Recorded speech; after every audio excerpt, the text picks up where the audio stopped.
వ్రతశాల ఇది నా యేసు నివసించశాల. దేవుని నామానికి మహిమ కలుగునాక. నా పేరు రవి, మా ఊరు పూలచింత.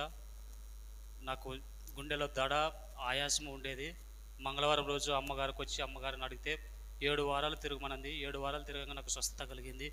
ఇదే నా చిన్న సాక్ష్యము. అయ్యగారికి అమ్మగారు వందనాలు. ఇక్కడ అయ్యగారికి అమ్మగారికి నా హృదయపూర్వక వందనాలు. దేవుడు చేసిన మేలను నేను మరవక నేను సాక్ష్యం చెప్తున్నాను.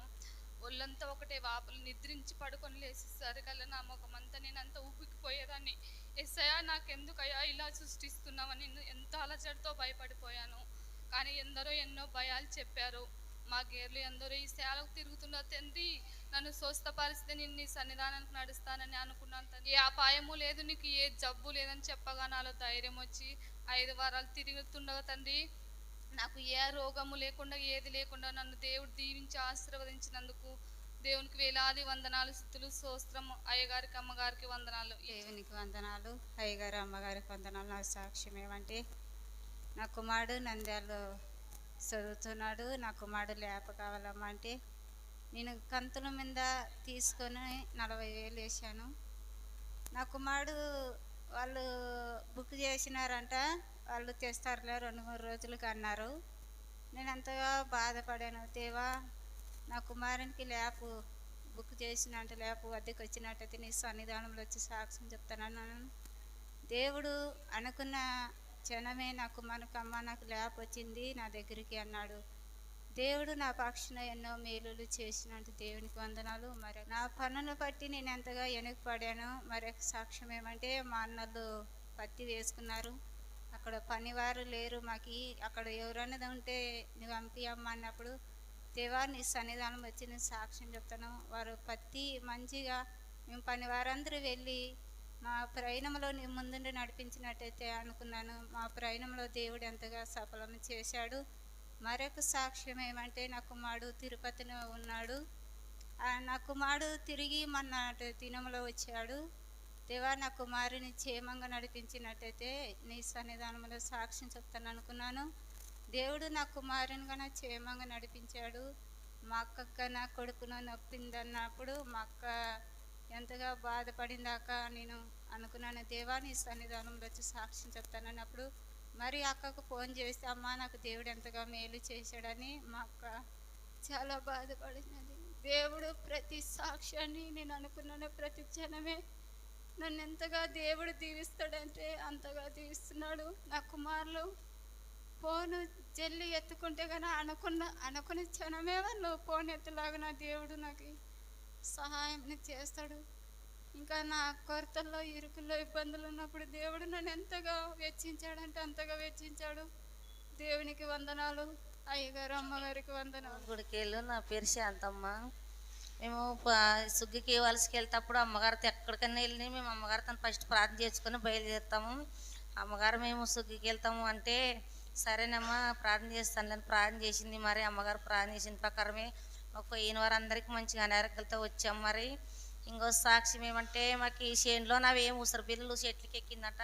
మా ఊరు పిల్లోనికి 12 ఏళ్ళ పిల్లగానికి అదేం చేయి నాకిందో తగిలిందో తేలిన పిల్లోడు నాకేదని ఏడ్చుకుంటూ గడకు వచ్చినాడు. మరి ఆ పిల్లోనికి కానీ మరి ఏం కాకుండా ఉంటే తండ్రి నీ చాలా సాక్ష్యం చెప్తాను అనుకున్నాను. ఆ పిల్లోనికి కానీ మరి సూదులు వేసుకొచ్చినారు, అక్కడ తీసుకొని పోయి ఏం కాలేదు, బాగున్నాడు. ఇదే నా సాక్ష్యం. ఇంకో సాక్ష్యం ఏమంటే, నా భర్తది చెల్లు 3 సార్లు నిలలేబడింది. మరి ఏం కాకుండా తండ్రి చెల్లు మరి చాలా అయితే సాక్ష్యం చెప్తాను అనుకున్నారు. మరి ఏం రిపోర్ట్ లేకుండా బాగానే ఉంది. మరి ఇదే నా సాక్ష్యము. అయ్యగారు ప్రార్థన, అమ్మగారు ప్రార్థన వల్ల మేము దేవుడు మేలు చేసిన దేవాది దేవుని వల్ల అందరి కుటుంబం కానీ పోయిన అందరు కానీ మంచిగా ఆరోగ్యాలతో వచ్చాము. ఇదే నా దేవునికి మహిమ కలుగును గాక. మాది ఇదే ఊరే. నా పేరు శకుంతలమ్మ. నన్ను దేవుడు సజీవ రెక్కలు వంచినందుకు మరి సాక్ష్యం చెప్తున్నాను. దేవుడిని అడిగినందుకు, మరి దేవుడు నాకు సమృద్ధిగా ఇచ్చినందుకు, మరి దేవుడు నన్ను క్షమించాడు. ముఖ్యంగా నన్ను క్షమించి నన్ను సజీవ రెక్కలు వంచుకొని నేను చేసే పనిలో తోడైండి బలమును ఆరోగ్యం ఇచ్చి మరొక్కసారి ఆయన సన్నిధిలో నన్ను సాక్షిగా నిలబెట్టుకున్నందుకు ప్రార్థించిన అయ్యకి అమ్మకి వందనాలు, దేవునికి వందనాలు చెల్లించుకుంటూ ఈ సాక్ష్యాన్ని ముగిస్తున్నాను. అయ్యగారు అమ్మగారికి నా వందనాలు. ఇక్కడ వచ్చిన వారందరికీ నా వందనాలు. మా ఊరు కలగట్ల. నా పేరు ఆనందమ్మ. నా సాక్షి ఏమిటంటే, నేను వారంలోన నాకు శరీరంలో చాలా మంట ఉండేది. చాలా బాధపడుతూ ఏడుచుకుంటుంటే హాస్పిటల్కి పోతే వాళ్ళు మందు ఇచ్చారు. మందు తాగినా తగ్గలేదు. అమ్మతో ప్రార్థన చేయించుకొని, అమ్మ ఏసు రక్తం తాగమ్మ, గ్లాసులోకి నీళ్ళు పోసుకొని అని ప్రార్థన చేసింది. దేవుడు నాకు మంటను తీసేశాడు. ఇంకో సాక్షి ఏమిటంటే, మా అన్న వదిన హైదరాబాద్ హాస్పిటల్కి ఆమె అనారోగ్యకరంగా ఉన్నందుకు హాస్పిటల్కి తీసుకెళ్లారు. ప్రతిరోజు ప్రార్థన చేస్తూ అమ్మతో కూడా ప్రార్థన చేయించాను. అమ్మ, ఈ విధంగా మా వదిన ఆహారం తిందు హైదరాబాద్ హాస్పిటల్లో ఉన్నారు, ఆమె మా మరణ పరిస్థితిలో ఉందని అమ్మతో తెలియపరిచి ప్రార్థించిందమ్మ. హైదరాబాద్లో హాస్పిటల్లోనే చనిపోతుంది అమ్మ అనుకుని ఎంతో బాధపడేదాన్ని. ప్రతిరోజు ఏడుసుకుంటూ దేవుని స్థానంలో గోజాడు ప్రార్థన చేసేదాన్ని. దేవుడు క్షేమంగా ఇంటికి నడిపించాడు. హైదరాబాద్ హాస్పిటల్ నుండి ఇంటికి వచ్చారు, కానీ ఆమె ఆహారం తినదు, ఆకలి లేదని బాధపడుతుంది. మేము ఒరిమెడ వేసాము. ఒరిమెడలో అసలు చూస్తే కంకి కూడా లేదు. అది చేనంతా ఎండిపోయింది, అగ్గపూలు గీసేసి కాలిపోయేటట్టు అయిపోయింది.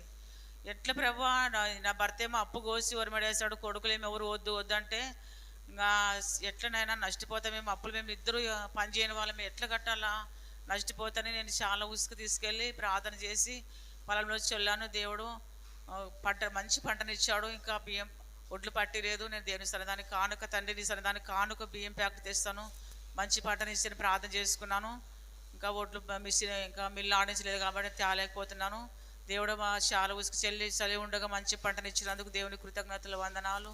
మా విషయమే, మా కుటుంబ విషయం ప్రార్థించిన అయ్యగారు అమ్మగారికి వందనాలు. మా బాగు చేసిన దేవునికే కృతజ్ఞతలు.